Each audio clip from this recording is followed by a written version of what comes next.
जय श्री राम। जय हो माता सीता जी की। आखिर बिहार के गया में क्यों नहीं उगता तुलसी का पौधा। दोस्तों, आज इसी के बारे में मैं आपको कहानी के माध्यम से बताऊंगा।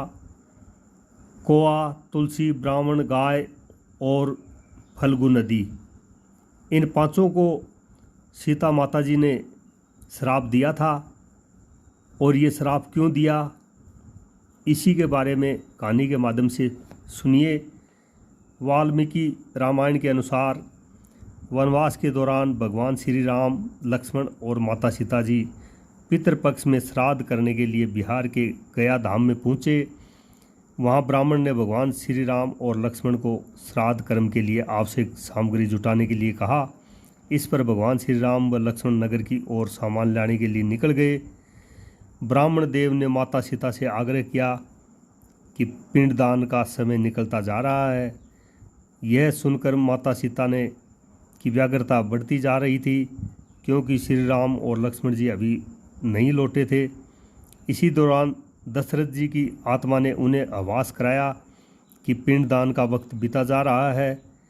यह जानकर सीता माता ने असमंजस पड़ गई।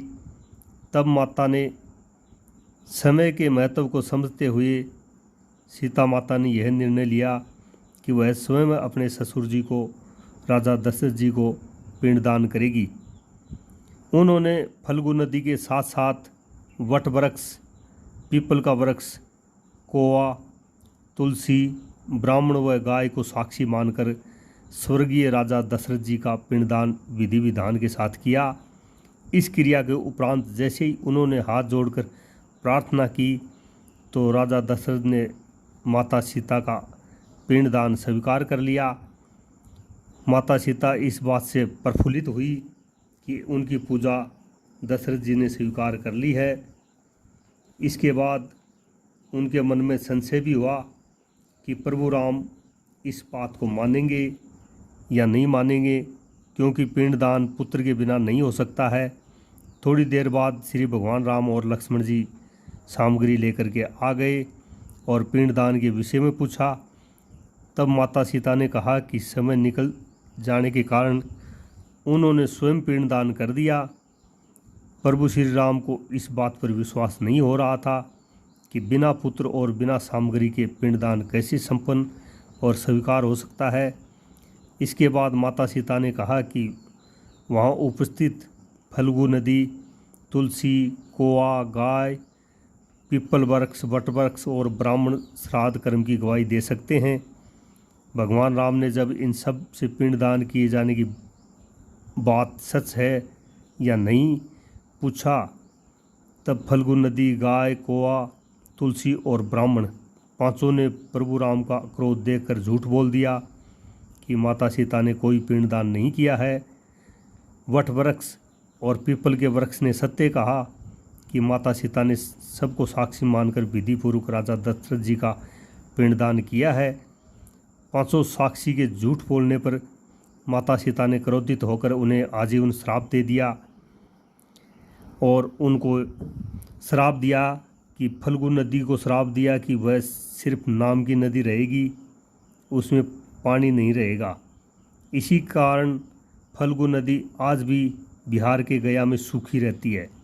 गाय को श्राप दिया कि वह गाय पूजनीय होकर भी सिर्फ उसके पिछले हिस्से की पूजा की जाएगी और गाय को खाने के लिए दर बदर भटकना पड़ेगा। आज भी हिंदू धर्म में गाय के सिर्फ पिछले हिस्से की ही पूजा होती है। माता सीता ने ब्राह्मण को भी कभी भी संतुष्ट न होने का श्राप दिया और कितना भी ब्राह्मण को मिले वह हमेशा दरिद्र ही बना रहेगा। ये भी श्राप दिया कि ब्राह्मण कभी भी, कितनी भी दान दक्षिणा ब्राह्मण को कोई भी दे दे, लेकिन कभी संतुष्ट नहीं होगा। ये भी आज तक शाश्वत सत्य है। माता सीता ने तुलसी जी को श्राप दिया कि वह कभी भी बिहार के गया की मिट्टी में नहीं उगेगी। यह आज तक सत्य है कि गया की मिट्टी के अंदर तुलसी जी कभी नहीं फलती। और कौए को श्राप दिया कि वह हमेशा लड़ झगड़ करके ही खाना खाएगा, बिना लड़ झगड़ करके अकेले में खाना नहीं खा पाएगा। वह आज भी शाश्वत सत्य है। और इन सब को श्राप दे करके पीपल के वृक्ष और वट वृक्ष को आशीर्वाद दिया कि इनको हमेशा दीर्घायु होगी और छाया प्रदान करते रहेंगे। इनको सुहागन अपने पति की लंबी आयु के लिए पीपल के वृक्ष और वट वृक्ष को हमेशा इनकी पूजा करती रहेंगी और इनको हमेशा लंबी आयु के लिए इनको पूजती रहेंगी और स्मरण करती रहेंगी। और आज भी शाश्वत सत्य है कि पीपल और वट वृक्ष की हमेशा पूजा की जाती है और वो दीर्घायु तक जीवित रहते हैं और दूसरों को छाया प्रदान करते हैं। उनको लंबी आयु को वरदान मिला, वो लंबी आयु आज भी शाश्वत सत्य है।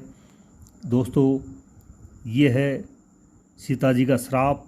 अगर कहानी आपको ठीक लगी हो तो चैनल को सब्सक्राइब करें, लाइक करें। धन्यवाद। जय श्री राम। जय हो सीता माता जी की।